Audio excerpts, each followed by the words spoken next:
जय भोलेनाथ। भोलेनाथ की कृपा आप सभी पर सदा ही बने रहे। आज रसपान कीजिए सावन मास महात्म्य में अध्याय 2 का। अध्याय 2 में श्रावण मास में विहित कार्य का वर्णन किया गया है। ईश्वर बोले, हे महाभाग, आपने उचित बात कही है। हे ब्रह्मपुत्र, आप विनम्र, गुणी, श्रद्धालु तथा भक्ति संपन्न श्रोता हैं।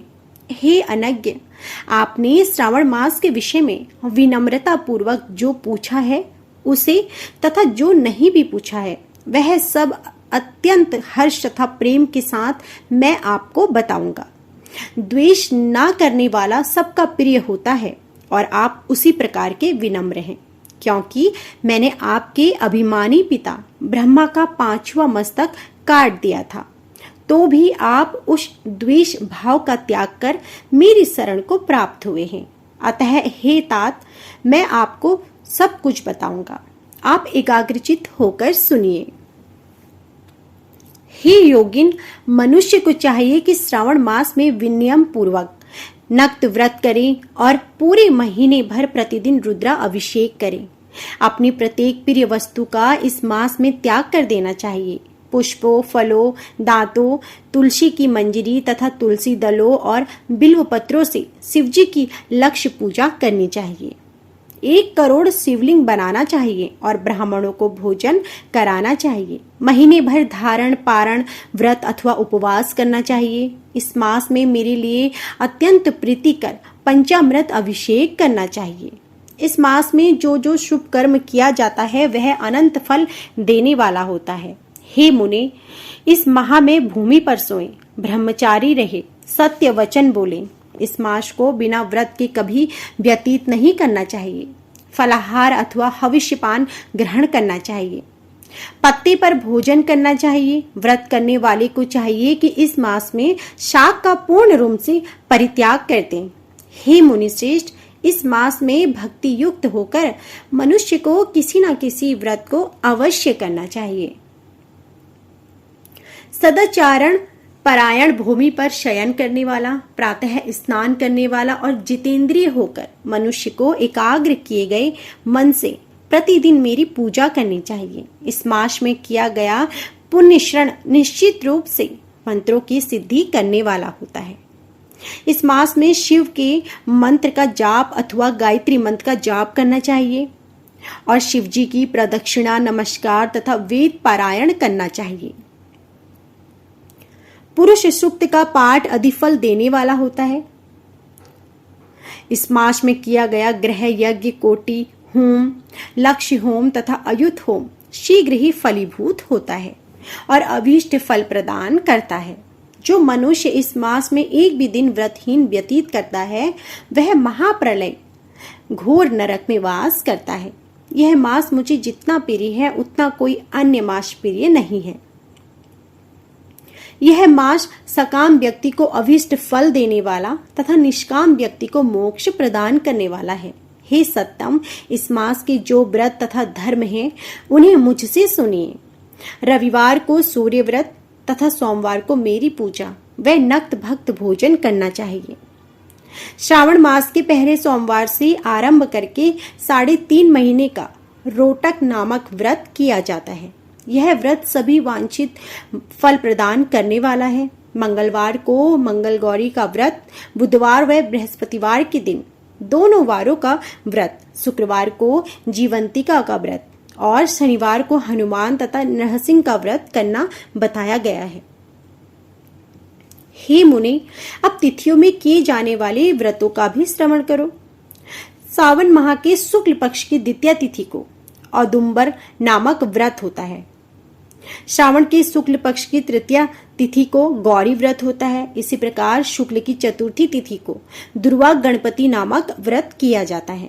हे मुने, उसी चतुर्थी का दूसरा नाम विनायकी चतुर्थी भी है।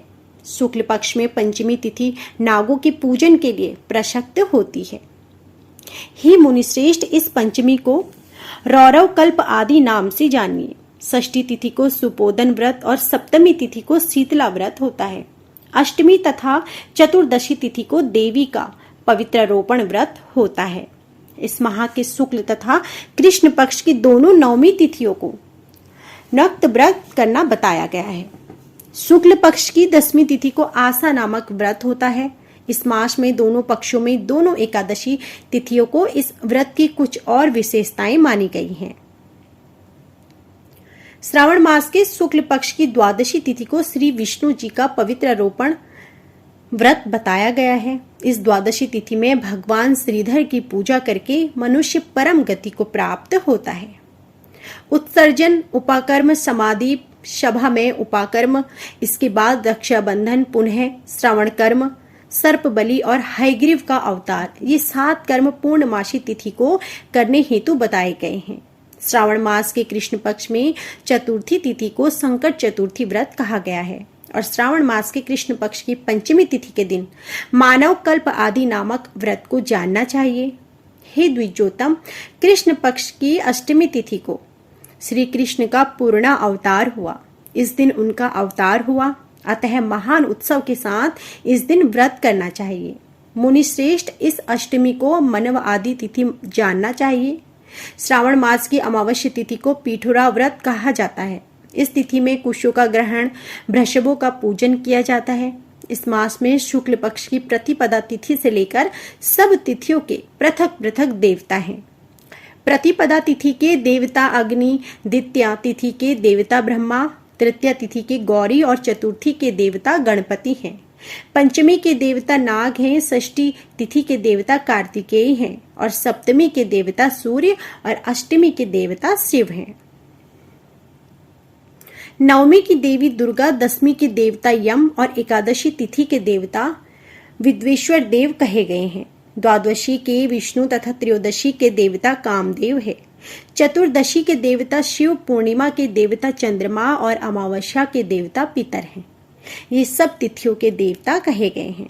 जिस देवता की जो तिथि हो उस देवता की उसी तिथि में पूजा करनी चाहिए। प्रायः इसी मास में अगस्त्य का उदय होता है। हे मुने, मैं उस काल को बता रहा हूं, आप एकाग्रचित होकर सुनिए। सूर्य के सिंह राशि में प्रवेश करने के दिन से जब 12 अंश 40 घड़ी व्यतीत हो जाती हैं, तब अगस्त्य का उदय होता है। उसके 7 दिन पूर्व से अगस्त्य को अर्घ्य प्रदान करना चाहिए। 12 मासों में सूर्य पृथक पृथक नामों से जाने जाते हैं। उनमें से श्रावण मास में सूर्य भक्ति संपन्न होकर सूर्य की पूजा करनी चाहिए।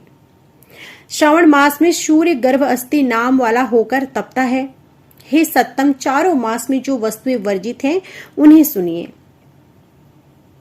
श्रावण मास में शाक तथा भाद्रपद में दही का त्याग कर देना चाहिए। इसी प्रकार अश्विन में दूध तथा कार्तिक में दाल का परित्याग कर देना चाहिए। यदि इन मासों में इन वस्तुओं का त्याग नहीं कर सके तो केवल श्रावण मास में ही उक्त वस्तुओं का त्याग करने से मानव उसी फल को प्राप्त कर लेता है। हे मानव, यह बात मैं आपसे संक्षेप में कह दी है। हे मुनि श्रेष्ठ, इस मास के व्रतों और धर्मों के विस्तार को सैकड़ों वर्षों में भी कोई नहीं कह सकता। मेरी अथवा विष्णु की प्रसन्नता के लिए संपूर्ण रूप से व्रत करना चाहिए। परमार्थ की दृष्टि से हम दोनों में भेद नहीं है। जो लोग भेद करते हैं वे नरकगामी होते हैं। अतः हे सनत कुमार, आप श्रावण मास में धर्म का ही आचरण कीजिए। इस प्रकार ईश्वर सनत कुमार संवाद के अंतर्गत श्रावण मास महात्म्य में दूसरा अध्याय पूर्ण हुआ। यदि आपको हमारा यह अध्याय पसंद आया हो तो वीडियो को लाइक करना ना भूलें।